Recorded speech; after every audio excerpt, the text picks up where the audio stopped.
ሱመያና ሰኢድ እንግዲህ ሊታረቁ ነው ማለት ነው። በስንት መከራ በቃ ሱመያ ለነገሩ በጣም ደስ ይላል በመታረቃችሁ፣ እኛ በጣም ደስ ይለናል። እዚህ ጋር ሁሉ ልጆች አሉ፣ ብዙ ነገር አለ።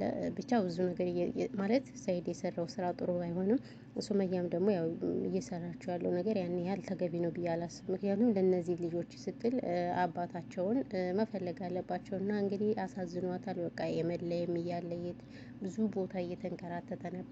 ስለዚህ አሁንም ቢሆን በድጋሚም ደግሞ እንደዚህ ኢትዮጵያ ራሱ ብዙ ሀገራትን አሳልፏል ማለት ነው። እንደውም አሁን የእውነት ለመናገር ወደ አማራ ክልል መሄድ የለበትም ነበር። ምክንያቱም አሁን ኢትዮጵያ ያለችበትም ሁኔታ ስለምታውቀውላችሁ ማለት ነው። እና ያው በጣም ከባድ ነው አማራ ክልል ላይ ታውቃላችሁ። እና በጣም አሳዝኖኛል። ስለዚህ እንግዲህ ልቧ ራርቶ በቃ ሊታረቁ ነው። በቃ ና እንገናኝ አዲስ አበባ። ዛሬ ደግሞ አዲስ አበባ ነኝ አለኝ።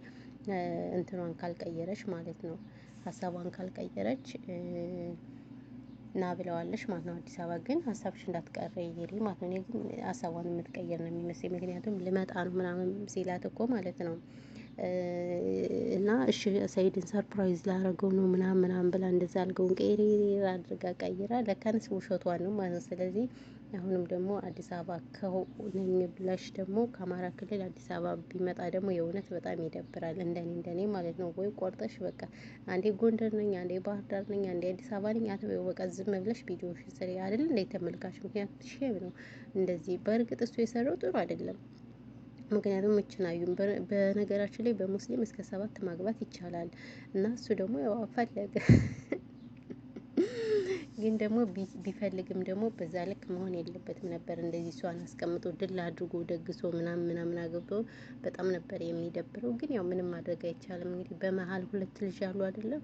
ስለዚህ ያው ለልጆች ሲባል ምንም ማድረግ አይቻልም። ምክንያቱም ልጆች ነገ እንዳለችው አባት ይጠይቃሉ። ብዙ ነገር አለ። እውነት ለመናገር ብዙ የሚወዛገብብን ነገር አለ። የራሳችሁን ቁጭ ብለን እናስበው።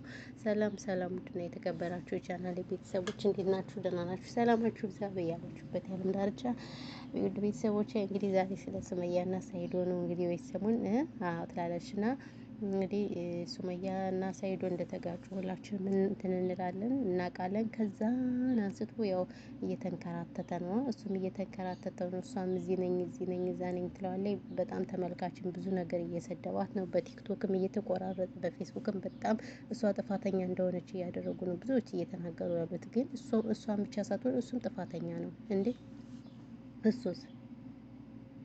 እሱም በጣም ጥፋተኛ ነው። ምክንያቱም ምን አለ መሰላችሁ ውድ ቤተሰቦች፣ ልጅናቱን ጥሎ ምናምን እንደዛ ብቻ እሱ ሰኢድ የሰራው ስራ ሁላችሁም ታውቃላችሁ። ስለዚህ ብዙዎቻችሁ ከእሷ ላይ ብቻ ባትፈርዱ መልካም ነው ብዬ አስባለሁ። እሱም በጣም ነው ያጠፋው እውነት ለመናገር። ስለዚህ ግን አሁን ደግሞ በዛ ምክንያቱም የመለየ እያለ በጣም ብዙ ተንከራቷል።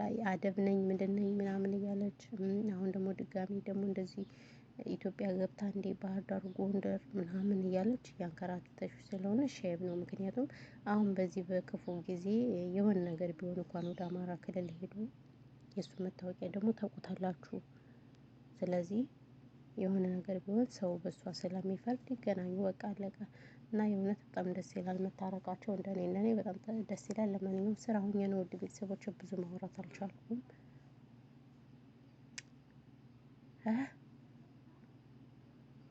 እና ይሄ ነው። ሰላማችሁ ብዝት ትረፍረፍ ይበልልኝ ማሮቼ ፍቅሮቼ ማለት ነው።